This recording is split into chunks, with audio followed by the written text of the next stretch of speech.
Social media के मेरे दोस्तों, आपको सादर नमस्कार। मित्रों, मैं परम आदरणीय प्रेमानंद जी से एक बात जानना चाहता हूं और मैं चाहता हूं कि आप भी मेरे इस सवाल के साथ साथ चलें।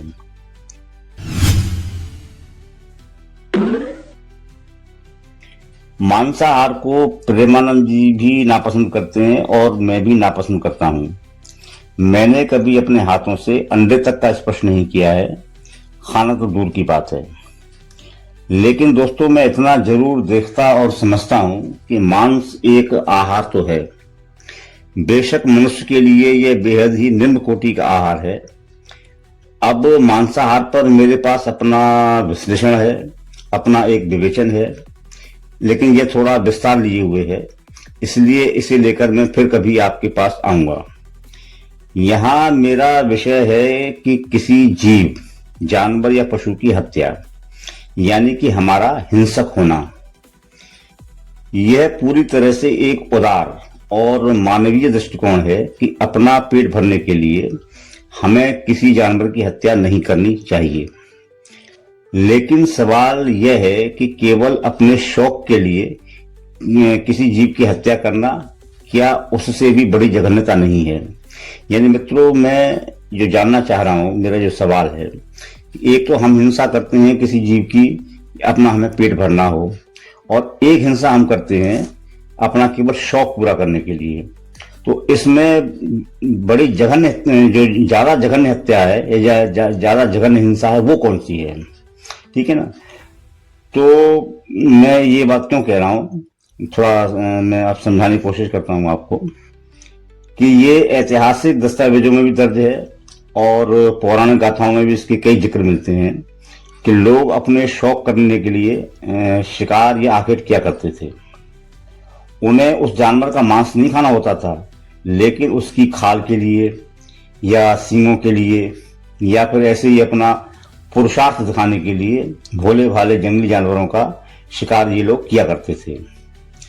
इन जानवरों में खरगोश और हिरण जैसे मासूम जानवर भी होते थे। ऐसा नहीं है कि वो केवल शेर, चीते या हिंसक जानवरों का शिकार करते हों। बड़े बड़े मासूम जानवरों का भी शिकार वो किया करते थे, हाथियों का भी, हिरणों का भी और बाघों का, मतलब सभी जानवरों का वो शिकार जो अपने शौक के लिए किया करते थे। यह शौक भारत के सनातनी और पराक्रमी राजाओं को भी था। मैं यहाँ सिर्फ एक ही उदाहरण या नजीर लेना चाहता हूं, और वो भी इसलिए कि ये नजीर है, ये हमारे आराध्य और परमात्मा की अवतार के पिता की नजीर है। जी हाँ मित्रों, आप समझ गए होंगे, मैं बात कर रहा हूं भगवान राम के पिता दशरथ की। दशरथ अयोध्या के राजा थे और शायद राजा होने के नाते ही उन्हें आखेट का यानी कि शिकार का शौक था, क्योंकि मैं मानता हूं कि दशरथ पूरी तरह से शाकाहारी थे, सो मांसाहार के लिए वो जंगली जानवरों की हिंसा नहीं करते होंगे। कथा आती है मित्रों कि राजा दशरथ ने शब्द भेदी बाण की कला भी सीखी थी, यानी दूर से केवल आवाज सुनकर वो अपने लक्ष्य पर बाण चला सकते थे।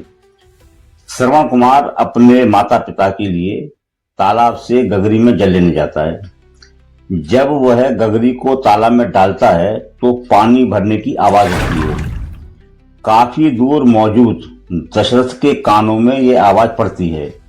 उन्हें लगता है कि कोई हिरन सरोवर में यानी कि तालाब में पानी पी रहा है। तभी वो शब्द भेदी बाण चला देते हैं और श्रवण कुमार की हत्या हो जाती है, यहाँ पे उसकी मौत हो जाती है। तो सवाल यह है कि दशरथ की यह हिंसा किस कोटि की थी? आदरणीय प्रेमानंद जी, मुझे बस इतना ही आप बता दीजिए कि दशरथ की यह हिंसा जो थी ये किस कोटि की थी। यानी जो शख्स मांसाहार के लिए किसी जीव की हत्या करता है, उसके पास तो हिंसा करने का कोई कारण तो है कम से कम, भले ही वो कारण बहुत ही नीचे स्तर का है, स्वार्थ से भरा हुआ है और अमानवीय है। लेकिन राजा दशरथ के पास तो कोई कारण भी नहीं था हिंसा करने का या किसी की हत्या करने का, सिवाय इसके कि वे अपनी शब्द भेदी बाण कला को परखना और जांचना चाहते थे कि वे इस कला में पारंगत या दक्ष हुए हैं या नहीं। और इसके लिए वो एक निर्दोष निरीह और मासूम हिरण को मारने के लिए भी तत्पर हो जाते हैं। तो महाराज जी, क्या आपने अपनी कथाओं में दशरथ की हिंसा की कभी निंदा की है? मैं आपके चरण स्पर्श करते हुए आपसे यह गुजारिश करना चाहता हूं, बल्कि गुजारिश कर रहा हूं, कि राजा दशरथ जैसे जितने भी पौराणिक हिंसाकारी प्रसंग हों, उन्हें अपनी कथाओं में उठाएं या उठाया करें, उनकी निंदा किया करें। जानवरों के प्रति हिंसाकारी होने का जो डीएनए है हमारा, वो बहुत ही प्राचीन है। दोस्तों, मेरा आग्रह है कि इसी तरह की वैचारिक चर्चाओं में बने रहने के लिए आप मेरे चैनल माय क्वेश्चंस को सब्सक्राइब करें, घंटी का बटन दबाएं और इस वीडियो को ज्यादा से ज्यादा शेयर करें और लाइक भी करें। आपका आभारी, बहुत बहुत आभारी, सुनील गोस्वामी।